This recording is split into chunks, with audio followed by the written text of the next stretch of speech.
বিনা দোষে ২২ বছর কারাভোগের পর মুক্তি মিলেছে ১ বছর আগে। তবু ফেরেনি স্বাভাবিক জীবন। জেলে থাকতেই ২ মাসের কন্যা সন্তানকে নিয়ে চলে গেছেন স্ত্রী।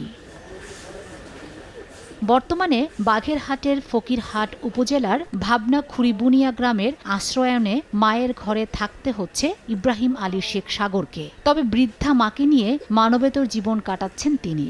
নিয়মিত কোনো আয়ের উৎস না থাকায় অনেক সময় মা ছেলেকে অনাহারে অর্থাহারে দিন কাটাতে হয়।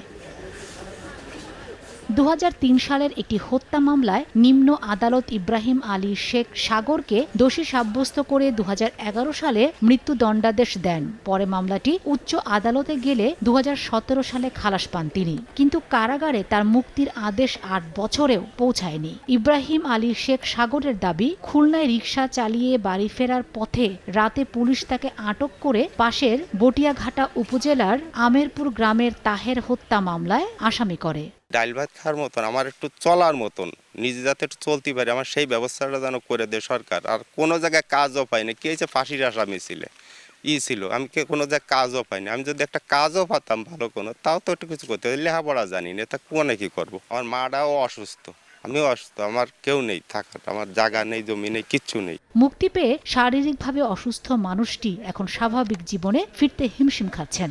বাটায় কাজ করেছি, করে চুয়ালের পাশে এরেছি, ডাকায় এক উকিলটি দিছি, সে উকিল মারা গেছে। বাপের বাড়ি একটু জমি ছিল, তাও বেশি আইনি, ওই চুয়ালের পাশে এরেছি, কোনো পাইনি। সরকারের কাছে আমার একটু দাবি, আমার চুয়ালটা যাতে চলে ফিরে একটু খাতি পারে। উকিলের কাছে যাই, এখানে সেখানে জেলখানায় যাই, দৌড়াদৌড়ি করতে করতে অনেক হয়রানি হয়েছি, প্রতারণার শিকারও হয়েছি, অর্থও নষ্ট হয়েছে। কিন্তু তারপরে অবশেষে এই ১৭ সালে খালাস হওয়ার পরেও এই ২৫ সালে এসে আমার মামা ছাড়া পায়। ইব্রাহিমকে প্রশাসন থেকে সহযোগিতার আশ্বাস দিয়েছেন এই কর্মকর্তা। সরকারের যে সক্ষমতা, তার মধ্য থেকে তার জন্য সর্বাত্মক বা সর্বোচ্চ আমরা সহযোগিতা করব।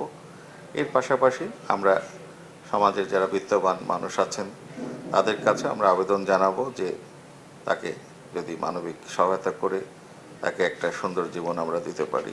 মুক্তিপ্রাপ্ত ইব্রাহিম আলী শেখ সাগর বাগেরহাটের ফকিরহাট উপজেলার ভবনা খুরিবুনিয়া গ্রামের মতিয়া রহমানের ছেলে।